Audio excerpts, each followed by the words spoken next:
If theoretically you have a bomb, but you don't threaten anybody, so you may like it, you may dislike it. But if you threaten, you even don't need a bomb. In Syria, 100,000 people were killed without nuclear bombs. So the difference is not in technology.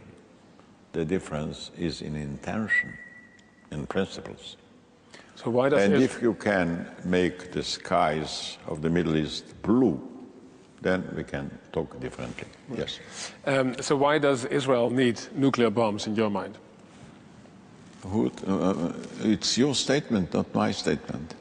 You don't have them yet? No, well, look, I want to tell you a story. No, but we're not going to... No, I shall answer the question. Okay, but you're not denying, right, the fact that everybody knows that your country has nuclear bombs. Israel said we shall never be the first to introduce nuclear weapons to the Middle East from the very beginning, and it still stands that way.